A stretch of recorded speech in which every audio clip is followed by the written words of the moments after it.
Hello everyone. आज के lecture में हम पढ़ने वाले हैं वर्जन कंट्रोल सिस्टम के बारे में। वर्जन कंट्रोल सिस्टम आपके सिलेबस के अंदर भी मेंशन है, एसपीआई एसओ के अंदर, और उन्होंने गिट को भी स्पेसिफिकली मेंशन कर रखा है। तो हम आज के लेक्चर में सबसे पहले देखेंगे वर्जन कंट्रोल सिस्टम होता क्या है, क्या चैलेंजेस आए जिससे वर्जन कंट्रोल सिस्टम की रिक्वायरमेंट आई, ठीक है। पॉपुलर वर्जन कंट्रोल सिस्टम्स कौन से हैं मार्केट के अंदर, ठीक है। और हम एक गिट को स्पेसिफिकली थोड़ा सा पढ़ेंगे, गिट की जो कमांड्स होती हैं उनको थोड़ा सा देखेंगे, ताकि अगर उससे रिलेटेड कोई एमसीक्यूज आता है तो हम इजीली कवर कर पाएँ। तो सबसे पहले हम देखते हैं वर्जन कंट्रोल सिस्टम क्या होता है। देखो, वर्जन कंट्रोल सिस्टम बेसिकली क्या है, it is the backbone of collaborative and efficient development. इसको आप कैसे समझ सकते हो, सपोज एक मल्टीनेशनल कंपनी है, ठीक है, और उस मल्टीनेशनल कंपनी सपोज एक एमएनसी है और इसके कई सारे ऑफिसेज हैं, ठीक है, जो कि ग्लोबली डिस्ट्रीब्यूटेड हैं, ठीक है ना। ऑफिसेज हैं जो कि अलग अलग प्लेसेस पे ग्लोबली डिस्ट्रीब्यूटेड है। क्योंकि ऑफिसेज डिस्ट्रीब्यूटेड है तो एम्प्लॉयज भी हैं, वो भी आपके ओवरऑल यहाँ पे क्या होंगे, ग्लोबली डिस्ट्रीब्यूटेड होंगे, ठीक है ना। और ये सब इस एक एमएनसी के लिए वर्क कर रहे हैं, ठीक है। तो जब इस तरीके का स्ट्रक्चर होता है कि कोई बहुत बड़ी कंपनी है और जो ऑफिसेज हैं वो सब डिस्ट्रीब्यूटेड हैं, ठीक है ना, ग्लोबली, तो उस केस में क्या चैलेंजेस फेस करने पड़ते हैं। फर्स्ट चैलेंज जो फेस करना पड़ता है वो फेस करना पड़ता है आपको कोलैबोरेशन का, ठीक है। क्योंकि एम्प्लॉयज जो हैं डिस्ट्रीब्यूटेड मैनर में प्लेस्ड हैं, तो वो कैसे कोलैबोरेट करें एक साथ, ताकि जो भी चीज़ें हैं, जो भी चेंजेस हो रहे हैं कोड के अंदर, उनको ट्रैक किया जा सके, उनको मैनेज किया जा सके। अगर किसी में प्रीवियसली आपको जाके देखना है कि क्या प्रॉब्लम्स थी, उनको ट्रैक किया जा सके, तो सबसे फर्स्ट इशू आ जाता है आपका कोलैबोरेशन का। दूसरा आता है आपका स्टोरिंग वर्जन्स, ठीक है। सपोज कोई न्यू वर्जन आया but you want to go into the previous version, ठीक है, तो उन वर्जन्स को कैसे स्टोर किया जाए, ठीक है ना।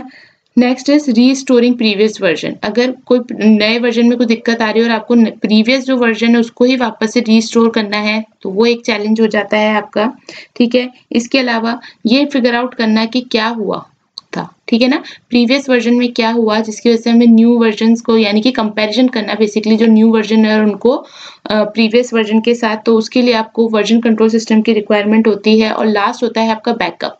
बैकअप मीन सपोज अगर कहीं पे भी जो लोकल आपके सर्वर्स हैं उनसे कोई भी अगर कुछ सर्वर्स में फेलियर हो जाता है या सर्वर्स करप्ट हो जाते हैं, तो उस केस में बैकअप्स कैसे पॉसिबल हो, ये सब क्या होते हैं, आपको चैलेंजेस फेस करने पड़ते हैं जब आपका डेटा या आपके ऑफिसेज हैं, एम्प्लॉयज जो हैं ग्लोबली डिस्ट्रीब्यूटेड हैं, बट उनको किसी एक सिंगल प्रोजेक्ट में सपोज वर्क करना है, ठीक है। तो इस सबके सोल्यूशन के लिए आपका आता है वर्जन कंट्रोल सिस्टम, ठीक है।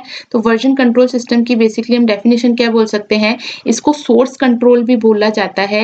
ये एक तरीके की प्रैक्टिस है। किस चीज की प्रैक्टिस है, tracking and managing the changes to software code. जो भी आपके सॉफ्टवेयर कोड में चेंजेस हो रहे हैं उनको हैंडल करने के लिए, उनको मैनेज करने के लिए और उनकी ट्रैकिंग के लिए एक तरीके की प्रैक्टिस होती है। इसको सोर्स कंट्रोल भी बोला जाता है। बेसिकली जो वर्जन कंट्रोल सिस्टम्स होते हैं वो एक तरीके के सॉफ्टवेयर टूल्स से होते हैं, जो कि सॉफ्टवेयर टीम्स को हेल्प करते हैं कि जो भी सोर्स कोड में चेंज हो रहे हैं उनको वो मैनेज कर सकें, ठीक है। इसलिए इसे बोला जाता है it is the backbone of collaborative and efficient development. यानी कि अगर अलग अलग डेवलपर्स हैं वो फिर भी क्या कर सकते हैं, एक रिपोजिटरी, सेंट्रल रिपोजिटरी पे अपने डेटा को, जो भी वो कोड्स को चेंज कर रहे हैं उनके वर्जन्स को स्टोर करके रख सकते हैं। और ये रिपोजिटरी एक तरीके से एज अ सर्वर वर्क करती है इनके लिए, जहाँ पे जो भी वर्जन्स हैं कोड के चेंजेस के, जो भी वर्जन्स हैं उनको ट्रैक और उनको मैनेज किया जा सकता है, ताकि अगर कुछ भी बैकअप की रिक्वायरमेंट है हो या अगर हमें प्रीवियस वर्जन पे स्विच करना हो तो हम इस वर्जन कंट्रोल की हेल्प से वहाँ पे स्विच कर सकते हैं। तो आप देखिए वर्जन कंट्रोल सिस्टम की डेफिनेशन अब हम पढ़ते हैं और उसी से हमें समझ में आएगा कि इसके बेनिफिट्स कैसे होते हैं। जैसे यहाँ पे आप देखो, सपोज एक डॉक्यूमेंट है जिसको एडिट करना है और उस डॉक्यूमेंट पे है ना कई सारे लोग वर्क कर रहे हैं, ठीक है ना। तो एक हेनरी है जिसने इस डॉक्यूमेंट को क्रिएट किया है, तो उसने फर्स्ट वर्जन इसका बनाया proposal.doc नाम से, ठीक है ना, और इसका वर्जन नोट क्रिएट कर दिया ड्राफ्ट नेम से, ठीक है। अब इसको मॉडिफाइड किया गया ल्यूका के थ्रू, ठीक है ना, ये भी एक कोई एम्प्लॉय है, ठीक है। तो इसने इसको मॉडिफाई करके वर्जन 2 के नाम से इसको स्टोर कर दिया और यहाँ पे लिख दिया कि इसने वर्जन नोट्स में लिख दिया कि इसने इसमें क्या एडिट कर दिया है, जो भी ड्राफ्ट था उसमें बजट को ऐड कर दिया है। देन जेनी ने इसको अगेन मॉडिफाई किया इस वर्जन को, ठीक है। और यहाँ पे क्या करा इसने, इंट्रो और कवर लेटर ऐड कर दिया जो भी डॉक्यूमेंट था उसका।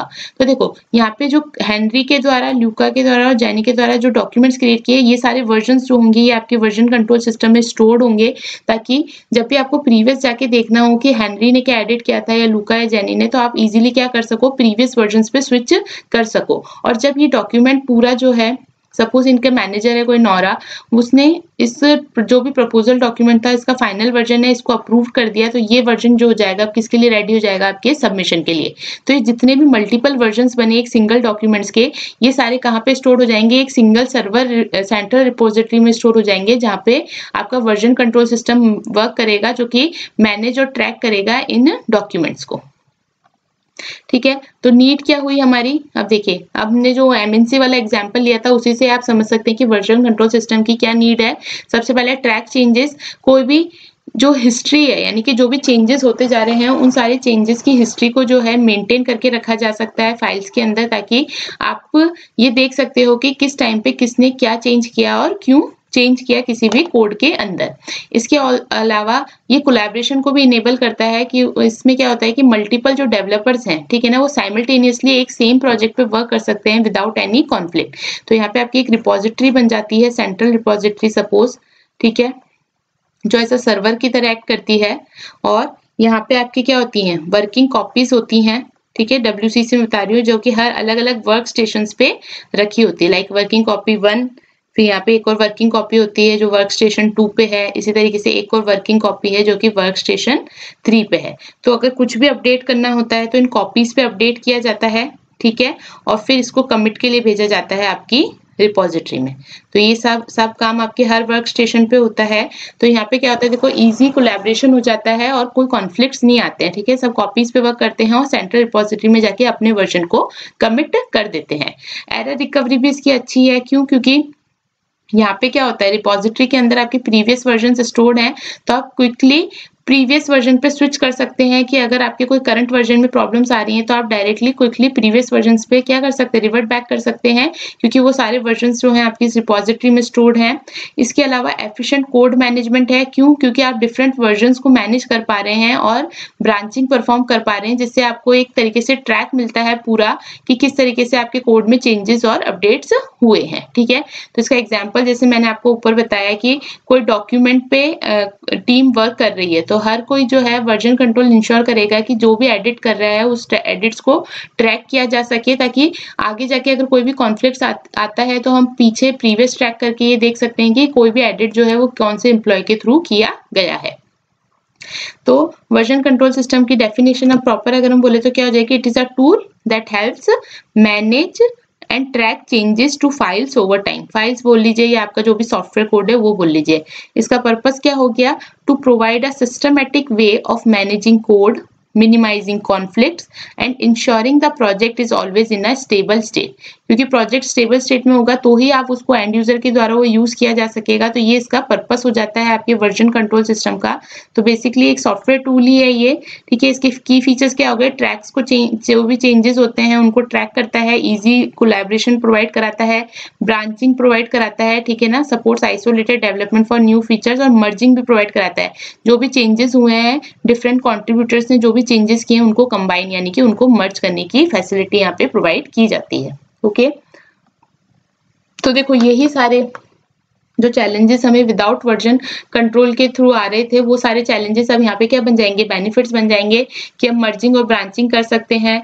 ठीक है, जो भी कोड है उसको एग्जामिन और उसको एक्सपेरिमेंट किया जा सकता है। क्यों, क्योंकि हमारे पास प्रीवियस वर्जन स्टोर्ड है, तो अगर करंट वर्जन में कुछ भी दिक्कत आती है तो हम इजीली रिवर्ट बैक कर सकते हैं प्रीवियस वर्जन पे।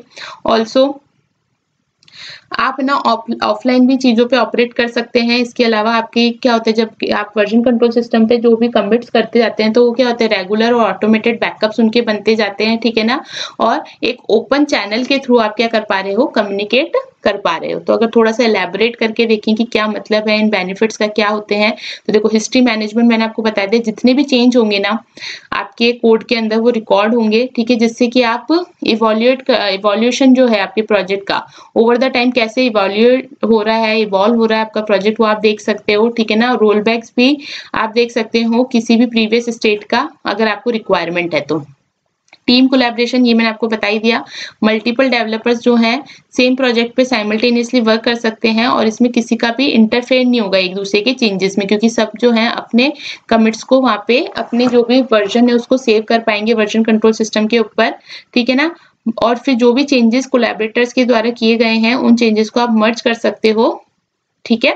नेक्स्ट है आपका ब्रांचिंग एंड मर्जिंग, मैंने आपको बता दिया। उसके अलावा है बैकअप एंड रिकवरी, जिसमें जो आपका ये वर्जन कंट्रोल सिस्टम होता है ना, ये एक तरीके से बैकअप सिस्टम की तरह भी वर्क करता है कि अगर आपकी लोकल फाइल्स जो हैं वो लॉस्ट हो गई हैं या करप्ट हो गई है तो आप क्या कर सकते हो, जो भी वर्जन हिस्ट्रीज हैं वो स्टोर्ड हैं तो आप क्या कर सकते हो, वहां से डेटा का बैकअप ले सकते हो। इसलिए जो आपका वर्जन कंट्रोल सिस्टम है ये आपको डेटा लॉस प्रिवेंशन में हेल्प करता है, ठीक है ना, और सिक्योरिटी को भी इनहेंस करता है। तो ये इसके बेनिफिट्स हो गए। अब अगर हम बात करें types of version control system की, तो आपके पास 3 तरीके के टाइप होते हैं, local version control system, centralised version control system and distributed version control system. अगर लोकल वर्जन कंट्रोल की बात करें तो इसमें क्या होता है, एक लोकल सिस्टम होता है जो कि सारे चेंजेस के रिकॉर्ड को मेंटेन करके रखता है एक सिंगल मशीन पे। इसका एग्जांपल अगर आप देखो तो कौन सा हो सकता है, रिवीजन कंट्रोल सिस्टम, ठीक है। इसके की फीचर्स क्या हैं, सिंपल है टू यूज एंड सेटअप, ठीक है ना, कोई नेटवर्क एक्सेस की रिक्वायरमेंट नहीं है क्योंकि लोकल मशीन पे आपका एक सिंगल मशीन पे सब कुछ मेंटेन हो रहा है, लेकिन ये एक वन यूजर पे ही लिमिटेड होता है, ठीक है। जबकि जो सेंट्रलाइज होता है उसमें एक सिंगल सेंट्रल सर्वर होता है जो कि स्टोर करके रखता है प्रोजेक्ट की हिस्ट्री को, और क्लाइंट्स जो है चेकआउट करते हैं इन फाइल्स को फ्रॉम दिस सर्वर, ठीक है। इसका एग्जांपल है आपका सबवर्जन, एसवीएन एंड परफोर्स, ठीक है। इसमें क्या होता है, इसके की फीचर क्या है, एक तो सेंट्रलाइज मैनेजमेंट है फाइल्स का और इट रिक्वायर्स नेटवर्क एक्सेस। तो देखो क्योंकि एक सर्वर के ऊपर आपका सारा मैनेजमेंट और ट्रैकिंग हो रही है इसलिए आपको नेटवर्क एक्सेस की रिक्वायरमेंट होती है ताकि आप सेंट्रल रिपोजिटरी के साथ इंटरेक्ट कर पाओ। नेक्स्ट क्या है, डिस्ट्रीब्यूटेड वर्जन कंट्रोल सिस्टम। इसमें क्या होता है, हर यूजर के पास एक फुल कॉपी होती है रिपोजिटरी की, ठीक है ना, इंक्लूडिंग हिस्ट्री, ठीक है। उनकी मशीन के ऊपर हर एक यूजर के पास पूरी रिपोजिटरी की कॉपी होगी, उसके साथ साथ उसकी हिस्ट्री की भी कॉपी होगी अपनी मशीन पे, ताकि क्या हो, वो उस कॉपी के ऊपर वर्क कर सके। फॉर एग्जांपल ये आपको गिट हो गया, मर्क्यूरियल हो गया, बाजार हो गया, तो ये किस तरीके के वर्जन कंट्रोल सिस्टम है, आपकी basically distributed version control system है। ये आपको क्या अलाउ करते हैं कि आप ऑफलाइन वर्क कर सकते हैं, यूजर्स जो हैं कोलैबोरेट कर सकते हैं विदाउट कांस्टेंट, उनको देखो आप डायरेक्टली सेंट्रलाइज सर्वर से एक्सेस करने की जरूरत नहीं, उन्होंने वो एक कॉपी रख लेंगे और उस कॉपी पे काम कर सकते हैं, तो हमेशा उनको कॉन्स्टेंटली सर्वर एक्सेस की रिक्वायरमेंट नहीं होगी। और इसके लिए जो डिस्ट्रीब्यूटेड वर्जन कंट्रोल सिस्टम होते हैं ये एफिशिएंट माने जाते हैं जब आपकी टीम का साइज जो होता है लार्ज होता है तो, ठीक है। तो आप ये देख सकते हैं सेंट्रलाइज वर्जन कंट्रोल सिस्टम में एक सेंट्रलाइज सर्वर होता है और इस सेंट्रलाइज सर्वर से ही आपके जितने भी वर्क स्टेशन होते हैं वो इंटरेक्ट करते हैं, डेटा को अपडेट करते हैं और डेटा को कमिट करते हैं। जबकि डिस्ट्रीब्यूटेड वर्जन कंट्रोल सिस्टम में हर एक यूजर के पास अपनी एक कॉपी होती है आपकी रिपोजिटरी की, ठीक है, और उस पर काम किया जाता है और फिर उस रिपोजिटरी, उस कॉपी वाली रिपोजिटरी जो होती है उससे सर्वर यानी कि जो सेंट्रलाइज सर्वर है उसके ऊपर पुश और पुल किया जाता है, ठीक है। जो कुछ पॉपुलर गिट आपके वर्जन कंट्रोल सिस्टम्स हैं मार्केट में वो कौन कौन से हैं, GitHub, GitLab, mercurial, AWS code commit, Apache subversion, team foundation server, Bitbucket, beanstalk, ठीक है। और अब देखो जो गिट है, गिट पॉपुलर इतना क्यों है, तो कुछ आप इसके रीजन देख लीजिए। एक तो डिस्ट्रीब्यूटेड नेम है, ठीक है, इसका मतलब क्या है, इसका नेचर किस तरीके का है, डिस्ट्रीब्यूटेड टाइप का नेचर है, यानी कि हर यूजर के पास अब पूरी कॉपी होती है रिपोजिटरी की, इसलिए वो केस को इनेबल करती है, ऑफलाइन वर्क को भी इनेबल करती है क्योंकि कॉन्स्टेंट सर्वर एक्सेस की रिक्वायरमेंट नहीं होती। परफॉर्मेंस इसकी बहुत हाई है। गिट के ऊपर जो ऑपरेशन होते हैं ना, लाइक कमिट, ब्रांचिंग, मर्जिंग, वो काफी फास्टर होते हैं और काफी एफिशिएंट होते हैं। ब्रांचिंग और मर्जिंग जो होती है, इसके अंदर जो ब्रांचिंग है वो काफी लाइट वेट ब्रांचिंग है और मर्जिंग भी काफी एफिशिएंट है, जो कि इसको इजी बनाती है एक्सपेरिमेंट और कोलैबोरेट करने के लिए। एक इसका एक्सटेंसिव कम्युनिटी सपोर्ट है, जैसे जावा है, जावा का भी बहुत एक्सटेंसिव कम्युनिटी सपोर्ट है। क्यों? क्योंकि यूजर्स, नंबर ऑफ यूजर्स बहुत ज्यादा हैं इनको यूज करने के लिए। इसी तरीके से गिट के भी नंबर ऑफ यूजर्स इतने ज्यादा हैं कि आपको अगर कोई भी प्रॉब्लम आ रही है रिलेटेड टू गिट तो आपको उसका सोल्यूशन बहुत इजीली मिल जाएगा। ट्यूटोरियल्स बहुत सारे अवेलेबल हैं गिट को लेके, ठीक है ना। इसमें जो भी गिट जो है उसके अंदर कंटिन्यूस इंप्रूवमेंट्स होते रहते हैं, ठीक है ना, और इसका डॉक्यूमेंटेशन भी बहुत एक्सटेंसिव लेवल पे अवेलेबल है। तो इसका कम्युनिटी सपोर्ट बहुत एक्सटेंसिव है, इसलिए भी गिट बहुत पॉपुलर है।